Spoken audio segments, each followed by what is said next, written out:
Hello and welcome. I am Tiberius, and today I'm continuing my interview series about getting into cybersecurity. I'm joined by James Kettle, also known as Albino Wax. James is the Director of Research at PortSwigger, the creators of Burp Suite, the world's most popular web app testing tool. Within the AppSec industry, he's regarded for his innovative research that has led to the development of several exploit and testing techniques, popularizing attacks like HTTP request smuggling, cache poisoning, and web race conditions. James, welcome to my channel, and thank you for being here to share your knowledge and experiences with us. Hey, thanks for having me. You've mentioned that boredom with playing Counter-Strike at university led you to explore hacking. Can you walk us through how that transition happened and what initially drew you into cybersecurity? Absolutely. So I got into security and hacking quite late because I always thought that was something that the bad guys did. And yeah, I didn't realize that you could not be a bad guy and still do it. But in university, the degree kind of started off, it was a computer science degree, and they assumed that you couldn't code. So they spent about a year teaching you how to code, and I already knew how to code. So I was quite bored. So I played a lot of Counter-Strike, and after that I got bored and I started playing a lot of a Polish computer game called Soldat. This was like a fairly competitive online multiplayer game, and I get quite competitive, right? And some people were cheating, and they all used the same cheat. I even found the website that they downloaded it from. He sold this cheat from this website, right? I just got to thinking, what if I could hack that website and replace that cheat with something different? That would be quite fun. I Googled cross-site scripting and read the Wikipedia page on it, which made absolutely no sense, but gradually learned enough about security to figure out how to do the hack. And then I kind of thought through what some of the secondary consequences of this hack might be, and decided maybe that wasn't the best idea. Maybe I should try and use my skills for other things. And about that time, Google and Mozilla launched their bug bounty programs, which were, I think, a couple of the first in the industry. So I started having a look at those, and I found an XSS in YouTube. I got $1,000 for it, which absolutely blew my mind as a student that had very little money, and that got me hooked. That's awesome. You actually preempted my second question as well, which is exactly that. So yeah, with the bug bounty programs, was that XSS your first significant discovery, or were there several ones after that? And how did that bug bounty experience ultimately shape your path? I think bug bounty is kind of what got me on the path towards being a researcher, because back then you either targeted Google or you targeted Mozilla, right? You didn't have much choice, and they were relatively ardent targets even back then. You pretty much had to be trying something that other people were trying in order to actually find any vulnerabilities and get paid. So it forced me to be innovative. It forced me to try and think of things that other people hadn't thought of. And that started out being really kind of small tricks that are things that like everyone knows these days, really. But it kind of gradually escalated to a point where I'd be like 4 kind of small hops that weren't well known away from what everyone else was trying. And at some point that became like, this is an actual proper piece of research. That led to things like,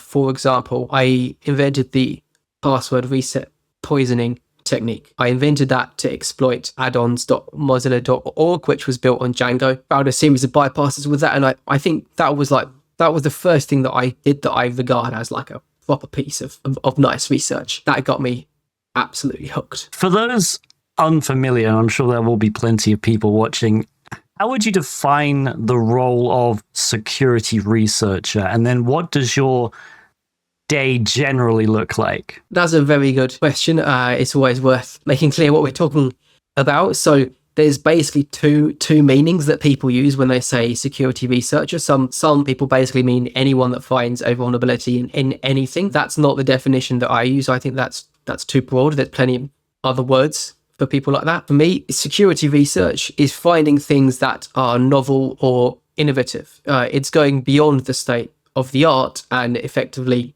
pushing forward the industry knowledge of a given technique. So something like a novel technique is absolutely research, or just a novel improvement on a well-known technique could still be research. I work at PortSwigger, the makers of Burp Suite, so I spend a bit of my time kind of providing advice on things like what features we should be adding into Burp Suite, how we should be prioritizing things. Other than that, I spend most of my time doing research into novel techniques and building Burp Suite extensions to help me with that research. And generally my goal is to do a big piece of research to present at Black Hat USA and at DEF CON. I've got one coming up this August, and that will in fact be my 10th presentation at Black Hat USA, which I'm quite proud of. I have a question later because about these talks. You're very prolific in terms of research that's got accepted. As a quick follow-up, so obviously, how I guess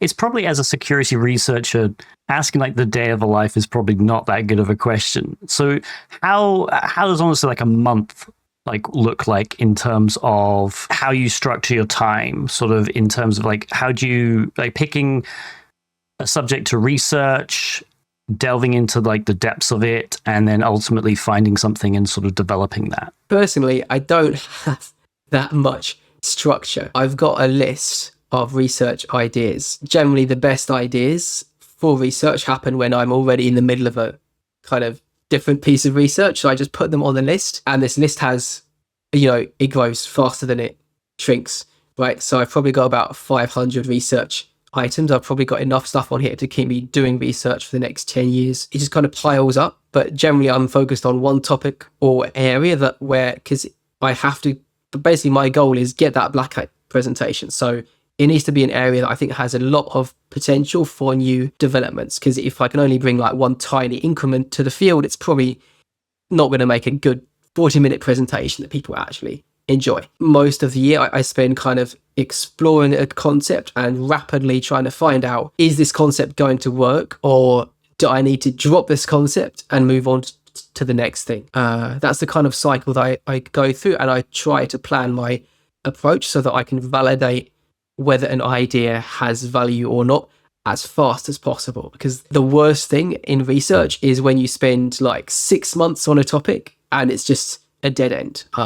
That's the thing I try and avoid at all costs. That makes sense. And how do you actually do that? Is that more just doing a lot of research into the fundamentals of whatever you're looking into, maybe spinning up different environments and testing sort of theories, or is it super more in depth than that? That's the gist of it. I'll come up with a hypothesis, like do websites process requests where I do these 3 weird things in a interesting and dangerous manner. So I come up with a hypothesis and then I make a plan for how to test the hypothesis. And the thing I'm focused on is either validating it or disproving it as early as possible. What I don't want is things where I have to spend like 2 weeks setting up a test environment. Like my colleague Gareth recently did some research on SAML, and that was painful because of just the length of time it takes just to set up a server with SAML configured before you even start trying to hack it, right? It was still successful, found a really, really nice exploit for GitLab. It's still valuable, but it's not the ideal thing as a researcher. You want to minimize, you're always going to have a lot of pain as a researcher, and you want to minimize that pain as much as possible. I can relate to that because my master's thesis was in SAML assertions. So I understand Gareth's pain incredibly well. Yeah, it's really tricky. Like I basically always test on live systems. I'll basically test any live system where it's legal for me to do so. I don't even care if they have a bug bounty program. Like whether they pay me or not is not the point, because my goal is just to test the concept. If I find a technique and it works on like one live program that doesn't pay, probably with a little bit more work, I can take that same bug and exploit a bunch of systems that do pay out. I love VDPs. They're just great. They just let me use them as a research testbed and save me from an insane amount of work setting systems up to test them myself. Yeah, and you mentioned, so your ultimate goal in mind is a Black Hat talk. Obviously, that's a lofty, ambitious goal, but it makes sense. You're an incredible researcher. Has there ever been like just this like a random 2-minute like, oh, that's odd sort of thing that you spotted that you thought was going to be this just tiny thing that would be like maybe a blog post, just completely balloon into a Black Hat talk? Yeah, absolutely. I mean, the thing that blew the most out of control for me was request smuggling. I was not very optimistic about that topic. I was just like, well, I watched that DEF CON presentation and I didn't understand it. And then I found this old white paper and I was like, oh, this looks like so much work. It's really low level. I'll just try the one simplest technique from this white paper in 2004, and I'll just run it on my bug bounty pipeline, right, and just see what happens. And it worked on about a third of the websites in the pipeline, and just basically gave me full control of them. And I was just like, oh, okay, I guess this is this year's Black Hat topic then. And it's like, now this year I'm going to be doing my 4th presentation on that topic. I definitely did not see that coming at all. Other times that's happened is, I saw someone do a blog post on cause attacks. I read the post and I was like, that sounds really cool. But they didn't hack any, they didn't hack any real systems. They just tested the Alexa top 1000 or something slightly weird like that. And I was like, I wonder if this works on like real targets that pay out. So I just literally took their exact technique and applied it. And it just works on loads of Bitcoin exchanges out of the box. And then I did some refinements on the techniques and some improvement. But basically, I only spent like maybe a month of research, and that landed me a really popular presentation at AppSec Europe. Again, you can't see these things coming. You've just got an interesting question. That's all anything starts with. Yeah, and I mean, request smuggling is honestly the gift that keeps on giving, I think, for both you and everybody else who's found it in pen tests. It's an incredible feeling when it does work in a pen test. I can tell you that. So thank you for all the research you do in it. It's also just really crazy. I feel like it's one of those, like, you can kind of understand how XSS and SQL injection got in there, but with request smuggling, it's always just this kind of weird thing that's like, but really, like, and it's also the whole standards. Nobody implements standards properly, do they? It is. Request smuggling is insane. My last 2 presentations weren't on request smuggling. And the reason for that is literally, I was just scared of becoming this person that only does research on one topic. There's so much further research possible in that field. There's so many things that people still don't understand, and places where you can make tiny changes to existing tools and methodologies and find loads of vulnerabilities. It's absolutely insane. I'm looking forward to sharing more about that this summer. Yeah, I can't wait for that as well. So, are you coming to DEF CON, or because I have submitted it to DEF CON. I have not heard back if it's been accepted, but fingers crossed. It's a pretty strong submission. Made over $200,000 in bug bounties in 2 weeks, which is a pretty good, like, I'm clearly not faking it if I'm getting that kind of payout. So that's nice. I'm pretty optimistic for it this year, yeah. So, yeah, like I said before, you consistently release groundbreaking research year after year, but I imagine there are plenty of paths that just don't lead anywhere. How do you personally handle these dead ends in your research? How do you stay motivated when something doesn't pan out, especially when it feels like time and effort might have been wasted? Motivation is one of the hardest parts of doing research. It's a good question. I think, honestly, I think I might do a talk about motivation at some point. I go into everything with an expectation that it may well be a waste of time. Well, one approach to research is you come up with a concept and you get super excited for the concept and you get really motivated and you put loads of effort in. If you do that, well, that can work. That can work great, but that's a high risk approach, because if it just falls flat on its face, you're almost going to waste more time trying to push that topic when actually it's dead. It's a waste of time. It's not going anywhere. I try and hold ideas lightly, and I can be quite willing to bail on an approach if it doesn't look like it's going to work out. I think that's key. One thing that really helps with that is having something else that I want to be working on. If you know what you're going to be researching after the current topic, it reduces the risk that you're going to spend too long trying to make the current topic work if it's just doomed not to work. Yeah, actually, that makes sense. That's good advice. So you're always sort of looking ahead, or at least you have it in your mind that, oh, actually, I've got this other interesting thing. So if things don't look like they're panning out, you can just immediately, okay, well, I'm not wasting time. I can just get on started on this new project. That's it. Like, the number one way to make yourself burn out is to try and make something work that is just not going to work. That point where you're like, I'm going to leave that is like how you preserve your mental health. And one other trick is to be like, well, when you leave it, you can wrap it up like you might come back to it. You can be like, well, these would be the next steps. These are the 5 things that I was going to try in my desperate attempt to make this thing work. And then maybe in a year's time, you'll have a new perspective and you'll come back to it and you'll pick it back up and make it work. I don't think I've ever come back to something in that manner, but I think it's a useful psychological trick. Also, what I have seen is I've failed to get a concept to work, and then 2 years later, someone else picks it up, does it slightly differently, and makes it work, which I find kind of annoying, but I'm very happy for them. It's good, really. Yeah, that must be frustrating, especially if you're thinking, oh, if only I'd gone a little bit further. But I guess, yeah, the upside there is you are working on something new, presumably, so you don't end up with no finding, at least. Yeah. Let's talk about individuals who might be looking to get into security research.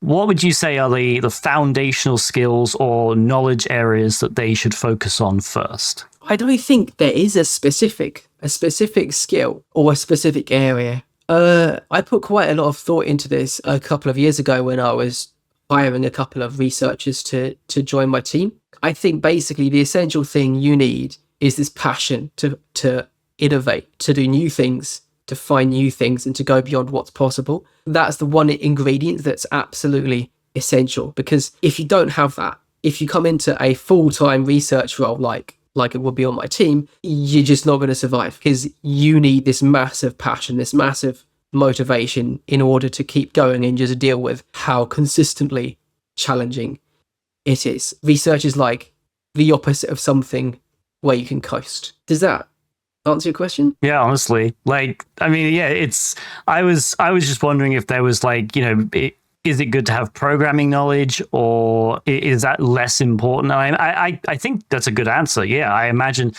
I did have a follow-up, which is going to be beyond like the technical stuff, are there habits or mindsets that separate good researchers from great ones? And I think you hit the nail on the head there, which was having that passion for being innovative, which is definitely good. Yeah, that's it. Like I think, like, for me, if I receive a CV, the number one thing I'm looking for is, have they done any research? Someone might have done 10 years working as a pen tester, but that doesn't say anything as to whether they've got the right kind of composition for doing research. Whereas if someone who is like internally, their identity is a researcher, is in a pen test role, they will be spotting research angles day in, day out, doing their normal pen test job, and they'll be pursuing them by whatever means possible, which might be during the job, it might be in the evening if they're unlucky. You've just got to try and do it.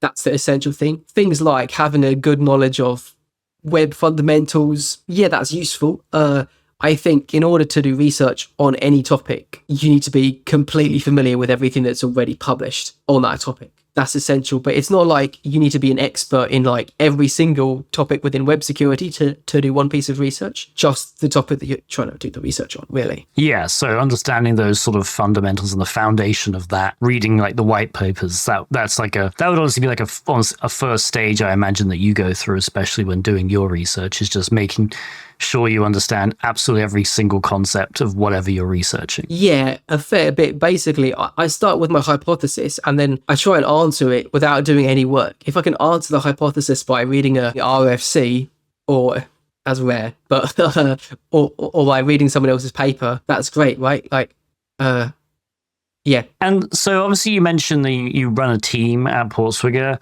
Do you think that there's, for people looking to get into security research who are, let's just say, a pen tester now, would finding people to collaborate with, is that a good way of sort of getting into the security researching mindset and sort of expanding your skills, being able to bounce ideas off each other, for example? Yeah, I definitely think that could help. I guess I wouldn't exactly come at it from a collaboration angle necessarily. I would say if you're doing research and you want to do more research, I think publishing your research is really important. That creates this feedback cycle where other people have ideas and give you more ideas to take that research further on. I think that's really important. That's one of the areas where bug bounty is less helpful. It's good because it motivates you to do research, because sometimes it pays out well. But on the flip side, it disincentivizes you from publishing your discoveries, because that means other people are going to get those bounties instead. Like the number of people that I have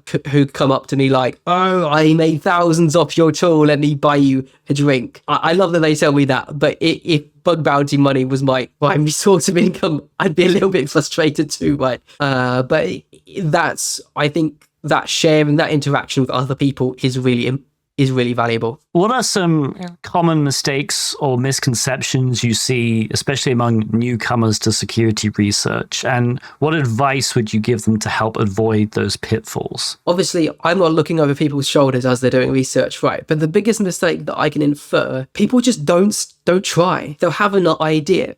Like one of the most common questions people ask me is they say, I've had an idea for security research. It's XYZ, do you think it's a good idea? And my answer, like 98% of the time, is yes, try it and find out. But I haven't tried it because I think it's really easy to have this kind of doubt and be like, oh, it's too obvious, so someone else would have already tried it. That's completely wrong. I love obvious ideas. I've got some new techniques that I'm working on that are disgustingly obvious, but earn crazy money because no one tried them. My number one mistake people make is not attempting research. Yeah, I forget what that fallacy is called, but it is a well-known fallacy. I get approached by like wannabe bug bounty hunters saying, well, how do I find my first bug? Because all the programs have been picked clean. And it's like, well, they haven't been picked clean because there are people still finding bugs. But if you go in with that mindset of, oh, people have already tested this, I'm not going to find anything. It's like, well, yeah, you're not looking maybe hard enough, or, new things come out. So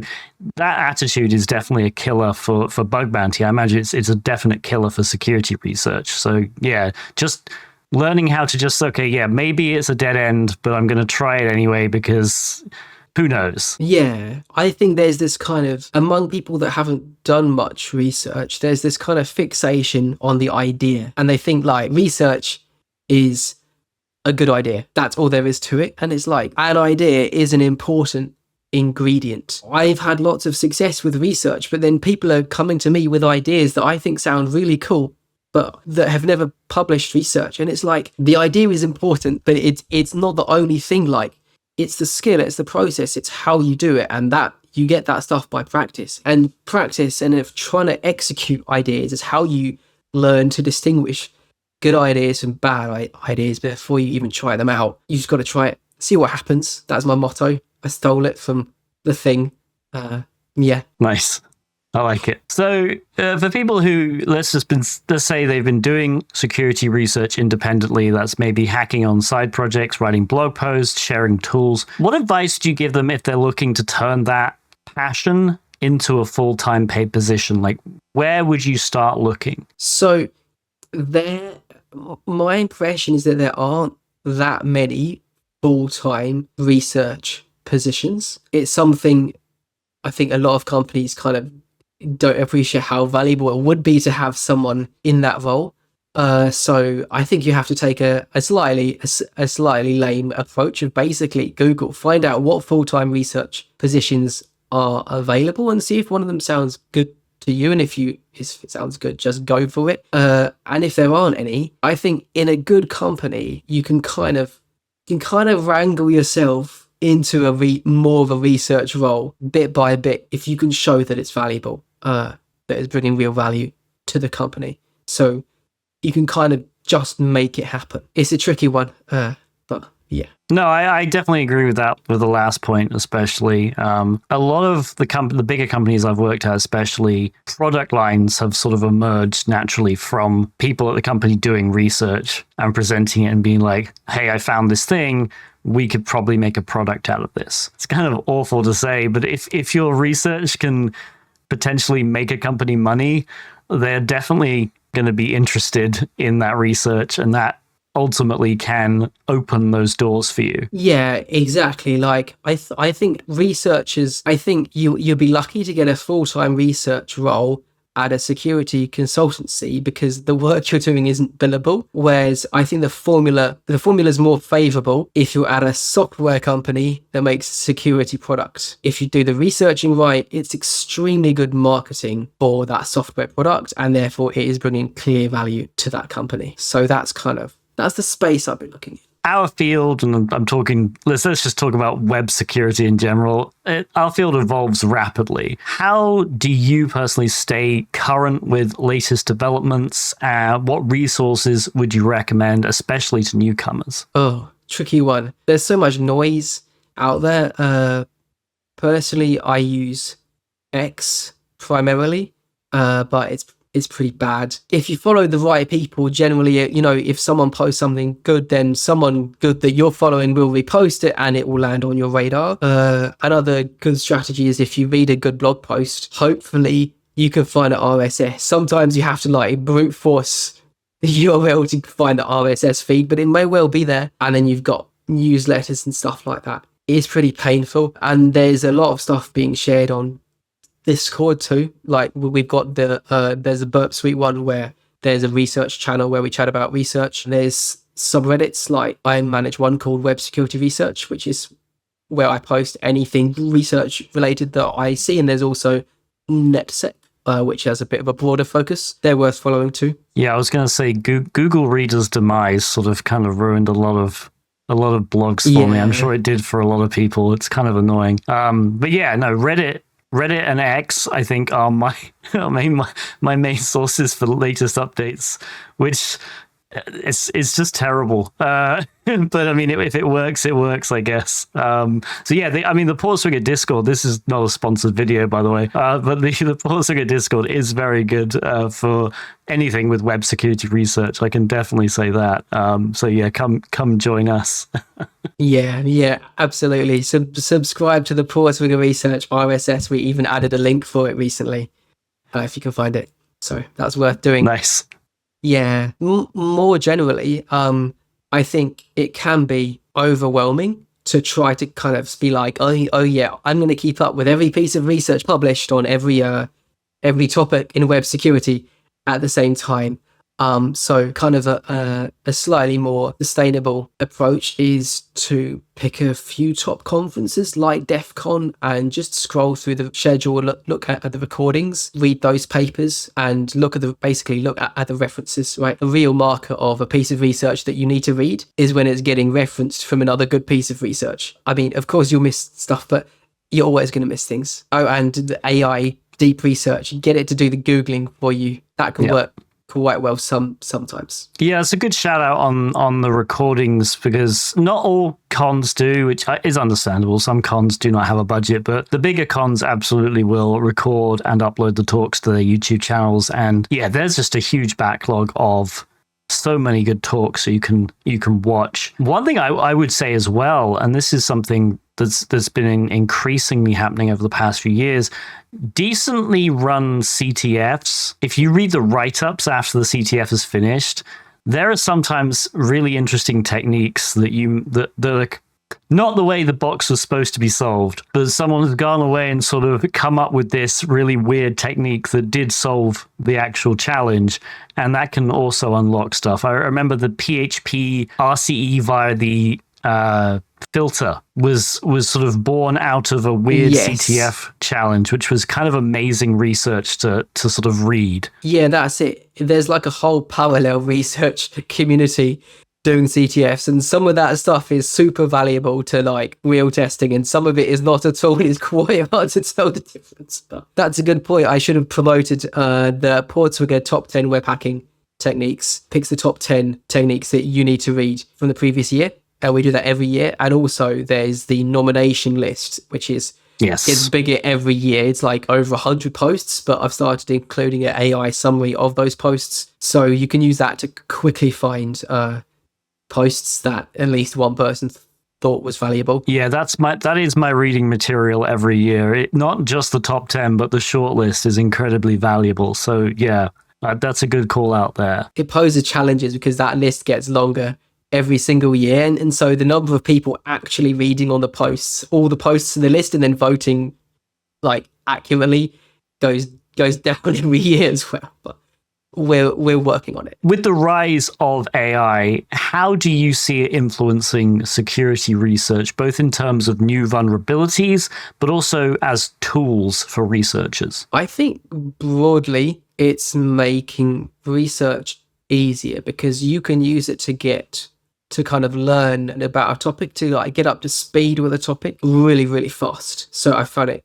quite useful for that, especially like the deep research. It's called deep research, but basically it just Googles and loads like 50 white papers and reads all the white papers and then gives you the output from them. That's really useful because you can kind of home in on the exact knowledge that you need for your concept really, really quickly. That's something that I'm going to be doing more. I've got a couple examples of finding novel techniques or novel changes to existing techniques that came from AI, but unfortunately I can't share either of them yet. But as soon as the idea is like panned out, we'll definitely be publishing those. It definitely has potential. In doing that deep research, there's like there's obviously going to be the risk of hallucinations and misinformation. Do you feel like there's a chance that in some cases it's just going to lead people down the wrong path? Yeah, absolutely, definitely. Like when I found it's a useful thing, it's like it gives me 10,000 words. Some of it's wrong. Most of it's just not useful. And it's like one word in one place that I'm like, oh yeah, I never thought of that. And then I Google it and I'm like, and no one else thought of that. Interesting. It doesn't work as a sole source of truth in any kind of way. I've seen a lot of hallucinations. I'm trying to think what I can speak about, what I can't speak about here. I've seen it say things about HTTP and HTTP2 that are just flat out not true and are like directly contradicted by every RFC. You know, like there's some things where the RFCs contradict each other, but he'll just say something that's wrong as per every RFC in existence. It doesn't help so much with research that it makes me worried that other people are gonna kind of research topics that I'm researching and beat me to it, because I think you still need that knowledge to get anywhere with it, but it does help. Well, James, thank you for sharing your knowledge and experience with us today. Where can people find and follow you online? Good question. So I'm on basically all the platforms. Every time there's an alternative to X, I try and jump to it, and then only 1% of the user base follows me. But if you go to jameskettle.com, then you'll find links to all of my other social stuff. And also, if you go to portswigger.net/research, that's where all the research from my whole team lands. So that's worth checking out too. Awesome. I will put links on screen and in the video description as well. James, thank you again for sharing some time with me today. Cool. Thanks so much. Hope you guys found that useful.